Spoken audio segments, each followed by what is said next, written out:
লৈছোঁ। লেখক লক্ষ্মীনাথ বেজবৰুৱা। সাধুটোৰ নাম বুঢ়া বুঢ়ী আৰু শিয়াল। এখন গাঁৱত এহাল বুঢ়া বুঢ়ীয়ে বাস কৰিছিল। এদিন বুঢ়াই কচু ৰুবলৈ বুলি বাৰীলৈ গৈছিল।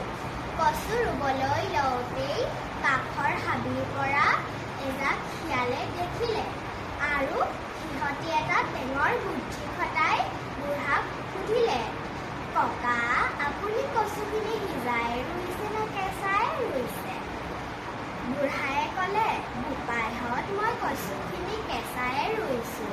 শিয়ালে ক'লে, ককা, আপুনি বৰ ভুল কাম কৰিছে।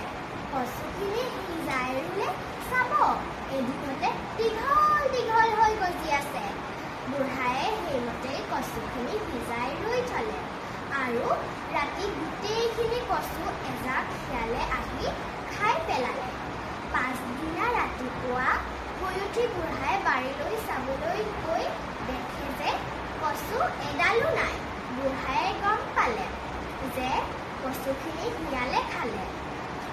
কিছুদিন পাছত বুঢ়াই বুঢ়ীক ক'লে, অ বুঢ়ী, তই মোৰ গাত লালিবোৰ সানি থচোন আৰু দুৱাৰৰ কাষতেই তামোলডাল লুকুৱাই থবি আৰু তই বহি পিলানি পিনাই পিনাই কান্দি থাকিবি।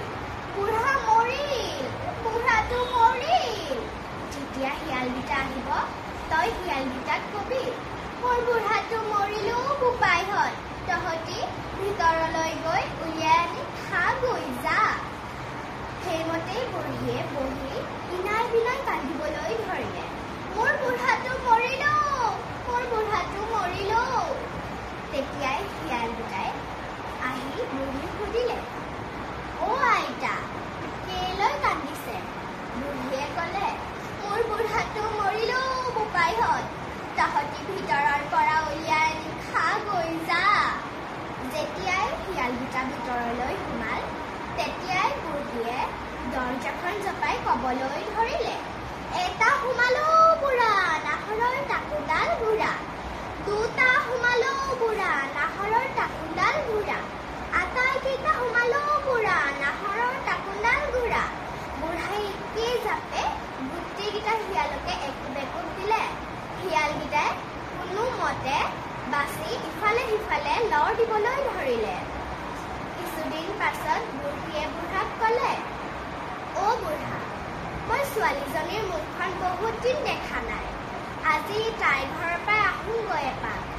বুঢ়ায়ে ক'লে, নেলাগে, বাটত যদি শিয়ালকেইটাই পায়। বুঢ়ীয়ে ক'লে, নেপায় নেপায়। বুঢ়ায়ে তেতিয়া ক'লে, হ'ব যা, ভালদৰে যাবি। বুঢ়ীয়ে গৈ থাকোঁতেই বাটত শিয়ালকেইটাক পালে।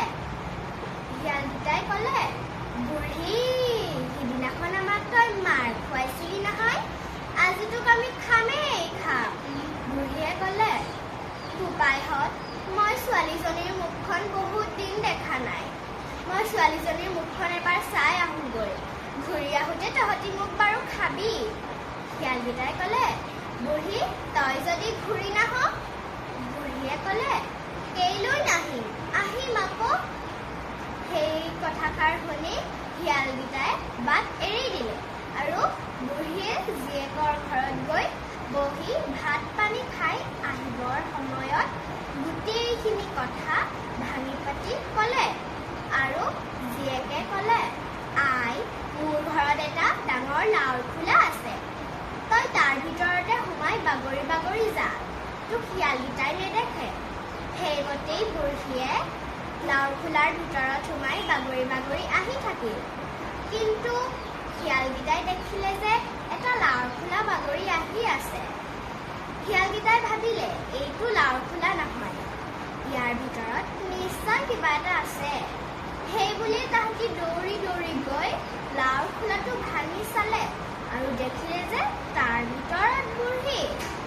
শিয়ালে ক'লে, বুঢ়ী, তই আমাৰ পৰা বাচিব খুজিছিলি, আজি তোকতো আমি খামেই। বুঢ়ীয়ে ক'লে, নহয় অ বোপাইহঁত, মই লাওৰ খোলাৰ ভিতৰত এটা নাচ শিকি আহিছিলোঁ, তহঁতক নাচিবলৈ শিকাম বুলি তহঁতি নাচি থাকিব পাৰিবি। শিয়ালে ক'লে, বাৰু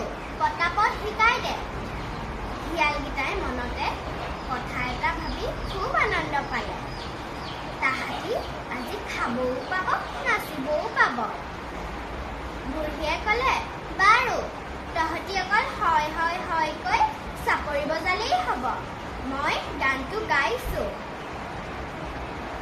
ৰঙা আইচ কলা আইচ মোক শিয়ালে খাই হয় হয় হয় চাৰি শিয়ালে চাপৰি বজাই বুঢ়ীৰ নাচন চাই বুঢ়ীৰ ঘৰত থকা ৰঙা আৰু ক'লা কুকুৰকেইটাই বুঢ়ীৰ মাত শুনি দৌৰি গৈ বুঢ়ীক দেখে যে এগাল শিয়ালে বুঢ়ীক বেৰি ধৰি আছে